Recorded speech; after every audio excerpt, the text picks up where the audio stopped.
இன்னும் நிறைய கற்றுக்கணுங்க அப்படின்னு சொன்னால் ரைட்டு வந்து உங்களுக்கு மாண்பே தெரியல, நீங்கள் வந்து ஃபுல்லாக வந்து தற்குறியாக இருக்கிறீங்க, உங்களுக்கு சட்டசபையில் எப்படி நடந்துக்கணுன்னே தெரியல, அந்த ரேஞ்சில் அவர் சொல்லும் பொழுது இன்றைக்கி அறநிலைத்துறை அமைச்சர் கொஞ்சம் காண்டாயிட்டார். வந்து அண்ணன் ஓபிஎஸ் அவர்கள் மாண்பு தெரியல அப்படின்றாரு. மாண்புனா என்னான்னு தெரியுமா அவங்க எதிர்கட்சி தலைவருக்கு? எங்கள் சிஎம் வராரு, வந்து சட்டசபைக்குள் வந்து எல்லாருக்கும் வணங்க சொல்கிறாரு, எல்லாரும் எழுந்துக்கிறாங்க. உங்கள் எதிர்கட்சி தலைவர் உதயநிதி எழுந்துக்கவே இல்லை, அந்த மாண்பு உங்களுக்கு தெரியுதானோன்னு அமளத்துமொழி ஆகிடுச்சு. வந்து இதை தவிர்த்திருக்கலாம், அது சொல்லாமல் கூட இருந்திருக்கலாம். ஏன்னா கடந்த காலங்களில் அம்மையார் ஜெயலலிதா அவர்கள் ஆட்சியில் இருந்த பொழுது, அவர்கள் முதல்வராக இதே சட்டசபையில் இருந்த பொழுது, கலைஞர் கருணாநிதி வந்த பொழுது அப்படி ஒரு நம்மட்டு சிரிச்சுட்டு அப்படி பார்ப்பாங்க, எழுந்துக்கவே மாட்டாங்க.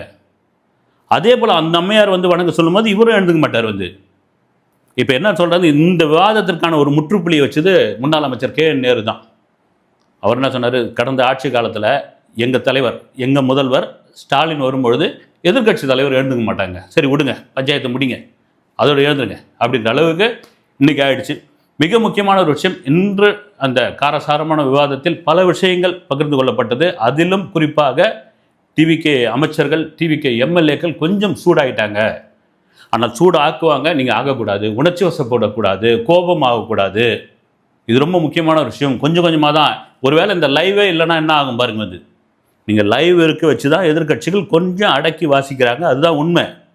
ஏன்னா அவங்க காலகாலமாக இந்த சட்டசபையை பார்த்தவங்க, காலகாலமாக இந்த சட்டசபையில் சம்பவம் பண்ணவங்க, காலகாலமாக இந்த சட்டசபையில் சம்பவங்களை அவங்க கண்கூட பார்த்தவர்கள். அதனால தான் லைவ்ன்ற ஒரு விஷயம் கோடான கோடி இளைஞர்கள், மிக முக்கியமான ஒரு விஷயம் நான் திரும்பவும் சொல்கிறது என்னென்னா, ஒரு ஐபிஎல் மேட்ச் பார்க்குற மாதிரி இதை பார்த்துக்கிட்டு இருக்காங்க. இளைஞர்கள் குறிப்பாக தமிழக அரசியலை நுணுக்கமாக பார்த்து கொண்டிருக்கிறார்கள், அரசியலை அவர்கள் கற்றுக்கொண்டிருக்கிறார்கள்.